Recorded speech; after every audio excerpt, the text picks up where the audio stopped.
Orígenes. ¿Cómo se formó el mundo? Con el profesor Dr. A.E. Wilder Smith de las universidades de Oxford, Reading, Londres y Ginebra. Producido por Standard Media International, Hilversum, Holanda y Eden Films, Mesa, Arizona.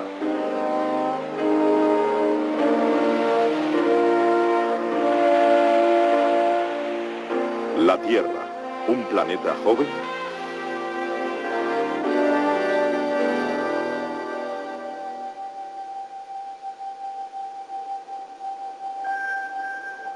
Respecto a esta vela, es muy difícil decir cuánto tiempo lleva ardiendo. No sabemos cuándo fue encendida, no sabemos el tamaño que tenía cuando empezó a arder, o no sabemos si la velocidad a la que arde ha sido siempre constante, o si se apagó al principio y comenzó a arder de nuevo. Y por ese motivo no se puede decir al mirarla en su estado actual cuánto tiempo lleva ardiendo. Bien, la Tierra y el Sistema Solar pueden compararse a esta vela. No sabemos cuándo la Tierra se formó y empezó a arder. No sabemos si la velocidad a la que ha ardido, o sea, funcionado o envejecido, ha permanecido constante. Y como no sabemos estas cosas, pues nadie estaba allí al principio para contarlo, es muy difícil poder idear un método que realmente nos proporcione la edad de la Tierra adecuadamente. Por esta razón vamos a examinar algunos de los métodos que han sido desarrollados para averiguar la edad de la Tierra y del Sistema Solar y algunas de las objeciones que se levantan contra ellos. Queremos ver también si esas objeciones pueden ser vencidas.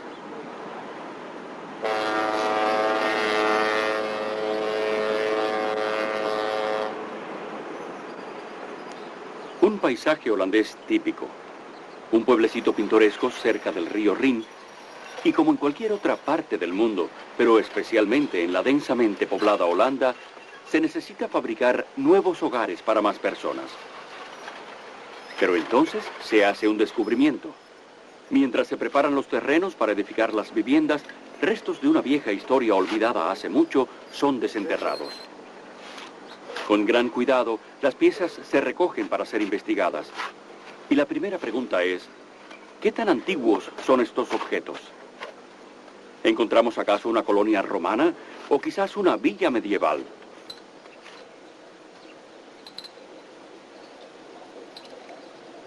¿Qué edad tienen, por ejemplo, estos pedazos de madera? El Laboratorio de Estimación de Edades de la Universidad de Groningen intentará averiguarlo. Y para ello utilizarán el carbono 14 o método del carbono radiactivo. El ganador del premio Nobel e inventor de este proceso, el profesor Willard Libby, un evolucionista, nos explica este método. Lo que sucede es que los rayos cósmicos ponen carbono radiactivo en los alimentos que ingerimos y nos volvemos radioactivos con el carbono radiactivo. Y mientras vivimos, seguimos comiendo y la concentración se mantiene constante. Pero cuando morimos, ya no comemos y nuestro cuerpo empieza a perder el carbono radiactivo a la velocidad de la mitad cada 5.730 años. O sea, que midiendo la cantidad del carbono radiactivo en un cadáver, podemos determinar cuándo murió. En eso se basa el método del carbono radiactivo. Esto se cumple no solo para los seres humanos, sino para todo ser viviente. Por ejemplo, estas hermosas gacelas. Mientras estén vivas y se alimenten, tanto el carbono 14 como el carbono 12 estarán entrando y saliendo de sus cuerpos. La proporción de C14 con respecto a C12 dentro y fuera de sus cuerpos es la misma. Pero cuando el animal muere, este deja de comer y entonces algo ocurre. Por un largo periodo de tiempo, el C14 se descompondrá gradualmente en nitrógeno, abandonando el cuerpo. Al cabo de 5.730 años, solo quedará la mitad de la cantidad original de C14. Por eso decimos que la vida media del C14 es de 5.730 años. Técnicamente se hace de la siguiente manera. Después de limpiar bien la muestra, esta se coloca en un horno de cuarzo de gran intensidad que puede alcanzar temperaturas muy altas. En él, la madera se quema completamente para aislar los gases. Entre ellos está, desde luego, el gas radiactivo a base de C14. Después, los gases son filtrados a través de un sistema complejo de tubos y líquidos para separar el dióxido de carbono de otros gases. Este gas purificado se recoge y se examina con un contador Geiger. Aquí es donde se cuentan las partículas C14 radiactivas. Por último, una computadora calcula la edad de la muestra. Por cierto, nuestras muestras parecen ser de una colonia romana del año 200 después de Cristo. Arqueólogos de todas partes del mundo han utilizado el carbono 14 para tratar de determinar la edad aproximada de sus descubrimientos. Los resultados, en muchos casos, han sido muy útiles, sobre todo si los restos descubiertos no son demasiado antiguos. Sin embargo, la experiencia ha demostrado que el método del carbono 14 está lejos de ser perfecto. Hay muchas variables muy importantes, algunas de las cuales aún no se comprenden muy bien. Desafortunadamente, el método del carbono 14 puede dar a veces resultados totalmente inexactos. Los investigadores aplicaron el método en la concha de una almeja viva y el resultado indicó que la almeja había muerto hacía 3.000 años. Algunos cadáveres secos de focas de hace menos de 30 años han arrojado una edad de 4.600 años. Incluso a cadáveres recientes se les ha estimado equivocadamente 1.300 años de antigüedad. Contrario a un fundamento muy importante en que se basa el método del carbono 14, no todas las plantas absorben el carbono radiactivo por igual. Descubrimientos recientes han demostrado que algunas plantas tienen ciertos mecanismos anteriormente desconocidos que rechazan los átomos de carbono radiactivo, dejando pasar, sin embargo, los de carbono normal.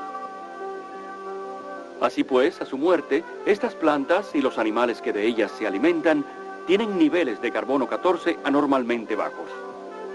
Cuando estos restos se evalúan, dan entonces la impresión de ser muy antiguos. Desafortunadamente, la experiencia nos demuestra que no es un método totalmente confiable y que al parecer solo funciona con restos de seres vivientes que han muerto en los últimos miles de años, como esta estatua antigua de madera hecha de la rama de un árbol.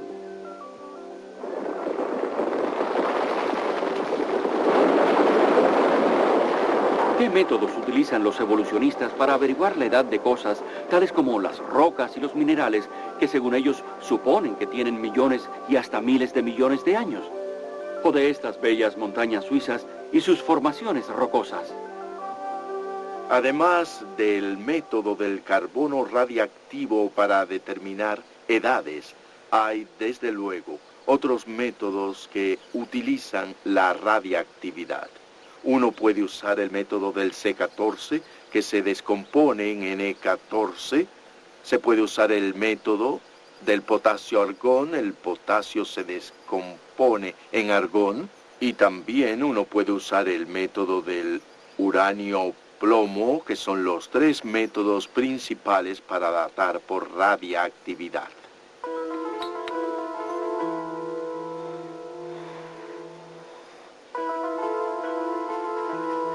Para datar objetos por el método del C14, se necesitan muestras de cosas que alguna vez estuvieron vivas, como madera o huesos.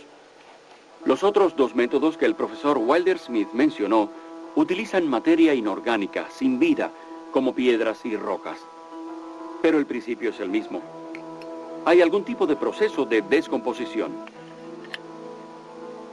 Midiendo la proporción de material radiactivo que ha quedado con respecto a la cantidad de material descompuesto, se puede intentar datar la muestra. Tomemos, por ejemplo, esta roca. En algunas rocas se encuentra el elemento uranio. Como se sabe, el uranio es radiactivo como el C14, pero su descomposición es mucho más lenta. El uranio de esta roca se descompone en plomo y otros elementos. Se necesitarían unos 4.500 millones de años para que la cantidad original de uranio se redujera a la mitad. Durante estos procesos químicos complejos se forma el gas helio. El helio también es de interés, como veremos más adelante. Veamos ahora un proceso no muy científico, el experimento del tanque de agua. Aunque no es especialmente científico, es muy interesante porque muestra las 3 asunciones básicas de todos los sistemas de determinación de edades por radiactividad. El agua fluye de un tanque a otro a cierta velocidad. Usted pensaría que midiendo el nivel de agua en ambos tanques y comparándolos entre sí, podría determinar exactamente cuánto tiempo lleva corriendo el agua, especialmente si conoce la velocidad actual del flujo. Parece lógico y al principio nadie objetaría a los resultados de su experimento. Pero al hacer eso, está basándose en 3 supuestos. Usted habrá pensado que al principio del experimento, el segundo tanque estaba vacío. Pero no fue así, tal como puede ver. Una velocidad constante. Tal vez pensó que durante todo el experimento la velocidad era constante, pero no fue así, como veremos. Usted pensó así porque no contó con influencias externas. Pero, ¿qué sucedió realmente? Mientras usted estaba ausente, un entrometido entró al laboratorio e hizo 2 cosas importantes. Cambió la velocidad del agua y añadió otra cubeta de agua. Qué triste. Porque al no saberlo, sus cálculos cuidadosos y sus resultados no sirven para nada. El tiempo de flujo actual es más corto que lo que usted pensó. El segundo tanque estaba medio lleno. Y el entrometido no solo cambió la velocidad de flujo del agua, sino que añadió otra cubeta de agua. Pues todos estos métodos, los métodos radiactivos, adolecen de 3 grandes problemas principales. En primer lugar, no se sabe cuánta sustancia radiactiva había al principio. Y como se ha visto en el experimento del tanque de agua, a menos que usted sepa la cantidad que había al empezar, no puede, basándose en teorías, calcular cuánto tiempo lleva la reacción, ni por lo tanto la antigüedad de su muestra. Esta es la primera dificultad de estos métodos. La segunda dificultad es, como se ha visto también en el experimento del tanque de agua, que la velocidad de descomposición, de desintegración radiactiva, debe permanecer constante. Si cambia, entonces no se puede calcular ninguna fecha.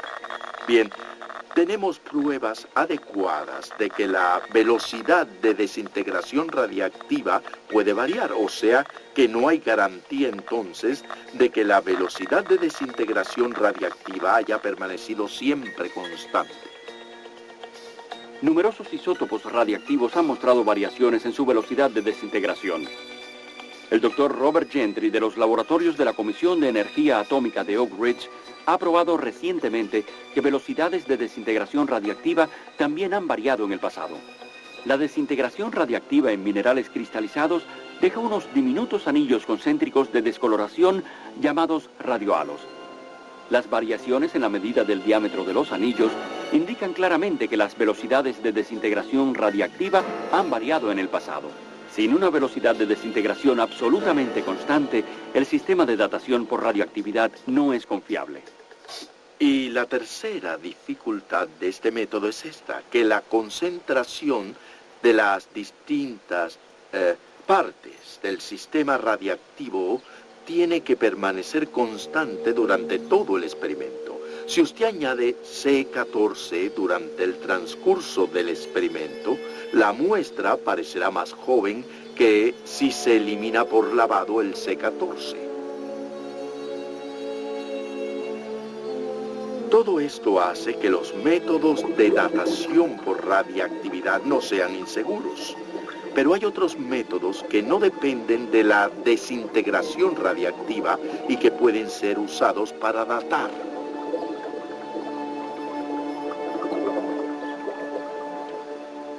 Ya vimos que durante el proceso de descomposición que convierte el uranio en plomo, gas helio escapa hacia la atmósfera. El doctor Melvin Cook, de Salt Lake City, quien estuvo nominado para el premio Nobel, estudió este gas, el helio. El helio es algo muy interesante. En la atmósfera está presente en una cantidad aproximada de 1.000 millones de gramos. Sin embargo, esta es una cantidad pequeña comparada con la que debería haber en la atmósfera. Si todo el helio generado en la Tierra, que procede de la corteza terrestre, se acumulara en la atmósfera, entonces la Tierra sería tan antigua como dicen. Los evolucionistas aseguran que la Tierra tiene 4.500 millones de años. Ahora bien, es imposible que el helio escape de la atmósfera terrestre.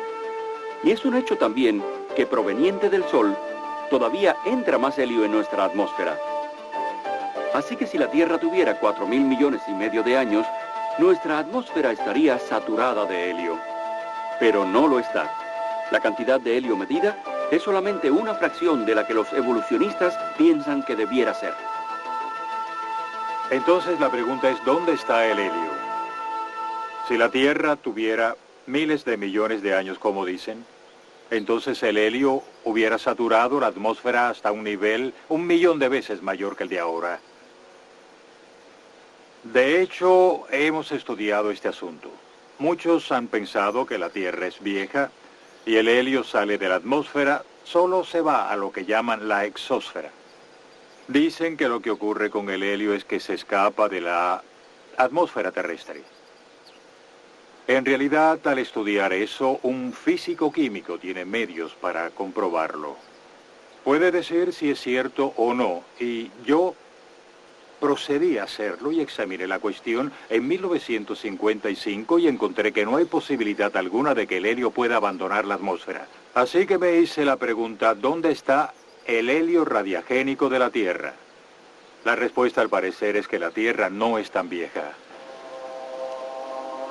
De acuerdo con las mediciones del Dr. Cook, la edad de la Tierra es en realidad de unos 10 a 15.000 años. El universo se expande infinitamente a nuestro alrededor. Galaxias de todas las formas pueden ser vistas por los cada vez mejores telescopios del hombre. Pero mientras más vemos, menos comprendemos. ¿Qué edad tiene, por ejemplo, el universo? Nadie puede decirlo, pero el astrónomo profesor Harold Schlosser, de El Paso, Texas, afirma que hay numerosas razones para creer que el universo es relativamente joven. Pero volvamos a la edad de nuestro planeta Tierra y veamos lo que la astronomía tiene que decir acerca de él. Profesor Schlosser. Es más fácil determinar la edad del sistema solar y de la Tierra, ya que tenemos gran cantidad de datos, todo está más a la mano.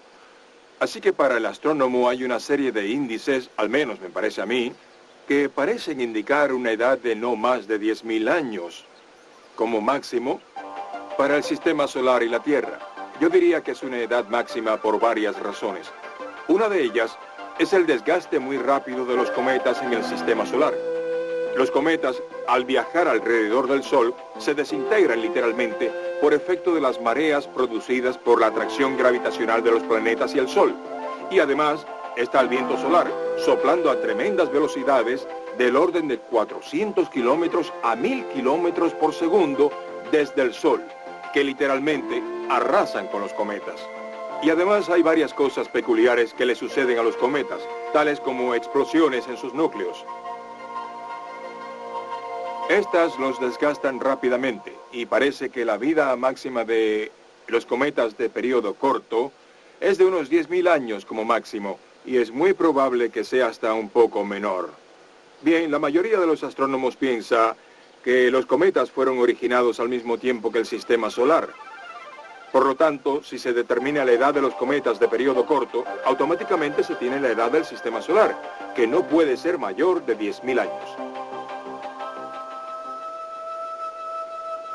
Cuando se considera el polvo en la superficie lunar, se llega a la conclusión de que la Luna debe ser bastante joven.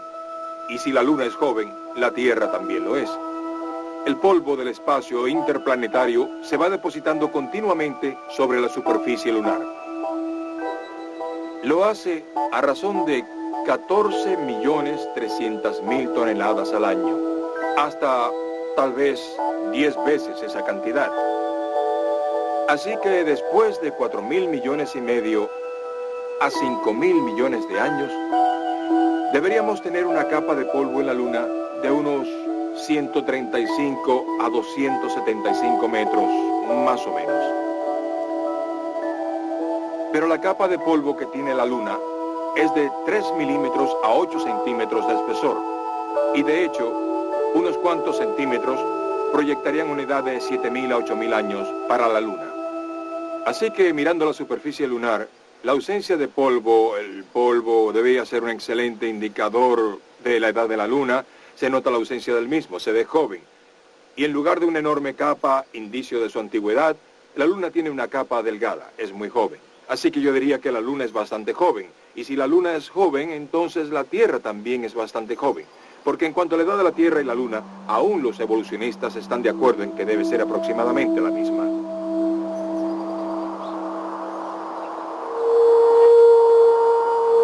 El polvo viene del espacio en forma de meteoros y meteoritos. Pero cuando medimos la cantidad en la Tierra, llegamos a las mismas conclusiones. No hay más polvo meteórico que el que puede haberse acumulado en 10 o 15.000 años. Siempre se le ha dado al público la impresión de que no hay evidencia de que la Tierra y el universo puedan ser jóvenes. Sin embargo, hay otros muchos indicios. Desde 1836, más de un centenar de observadores del Observatorio Real de Greenwich y del Observatorio Naval de los Estados Unidos han tomado medidas visuales directas que indican que el diámetro del Sol se reduce a razón de 1,5 metros por hora. El diámetro del Sol es tan grande que esta reducción puede pasar desapercibida por cientos o por miles de años. Aún así, el Sol continúa encogiéndose. Informes de eclipses solares indican que este encogimiento del Sol ha tenido lugar durante los últimos 400 años.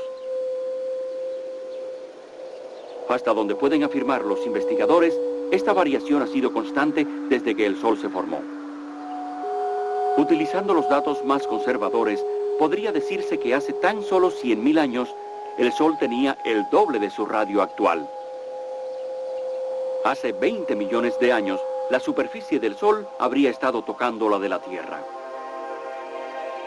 Algunos expertos concluyen que el Sol hubiera sido tan grande, solo hace 1 millón de años o menos, que la vida no pudiera haber existido en nuestro planeta.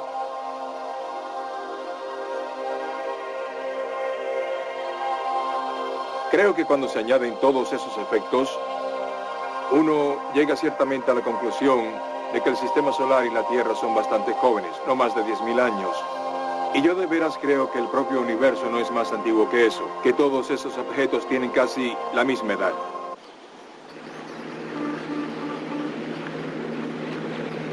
Por siglos, los barcos han buscado su camino por el inmenso océano. Durante los últimos 200 años, han utilizado un instrumento bien conocido para guiarse, la brújula. La flecha de la brújula señala siempre hacia el polo norte magnético. Se comporta así a causa del campo magnético que hay alrededor de la Tierra. Sabemos que este campo magnético también disminuye. Cada 1.400 años, su fuerza se reduce un 50%. Así que cuando retrocedemos en la historia 1.400 años, vemos que el campo magnético era 2 veces más fuerte que el de hoy. Y 1.400 años antes de eso, era 4 veces más fuerte que ahora, y así sucesivamente. El profesor Thomas Barnes, físico de la Universidad de El Paso, concluye: si retrocedemos 10.000 años, el campo magnético de la Tierra hubiese sido tan fuerte como el campo magnético de una estrella magnética. Una estrella magnética es como nuestro Sol, tiene una fuente de energía nuclear. Ciertamente sabemos que nuestra Tierra nunca tuvo una fuente nuclear como la del Sol, y nunca ha tenido un campo magnético tan fuerte como el de una estrella. Eso limitaría la edad de la Tierra a 10.000 años. Otro argumento físico la limitaría en diversos grados, pero la ciencia puede ciertamente afirmar, a partir de las mayores evidencias físicas, la clase de física con que hemos diseñado el radar y los equipos de comunicación, esa clase de física nos dirá que el campo magnético terrestre no puede tener más de, digamos, 6 a 15.000 años de edad.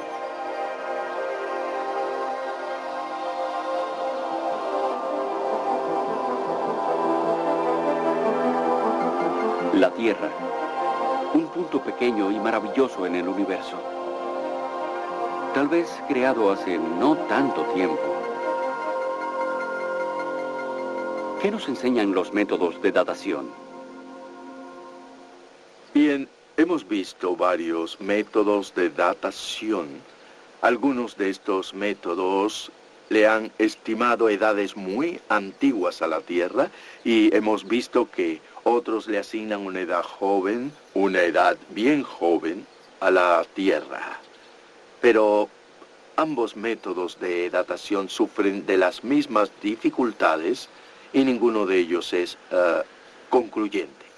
Bien, la Biblia enseña con bastante firmeza que la Tierra no es tan antigua y que la creación tuvo lugar en un pasado no muy lejano.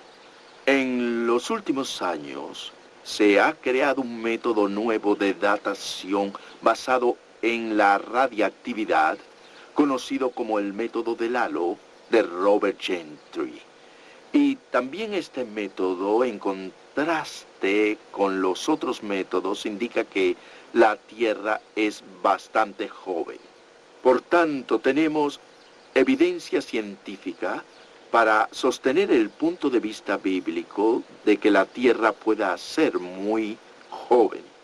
Bien, si eso es un hecho, y si ello se confirma, y no vamos a ser intolerantes al respecto, si ello se confirma, desde luego, los largos periodos de tiempo que son necesarios para la evolución no existieron. Y si no existieron, entonces, claro está, toda la idea de la evolución peligra porque no se puede producir un hombre en poco tiempo solo por casualidad. Son necesarios largos periodos de tiempo. Bien, la Biblia enseña que es posible que la Tierra sea joven, y si es joven, entonces dependemos absolutamente de la creación por parte de un Dios eterno que hizo el trabajo necesario para producir la creación tal como la vemos hoy.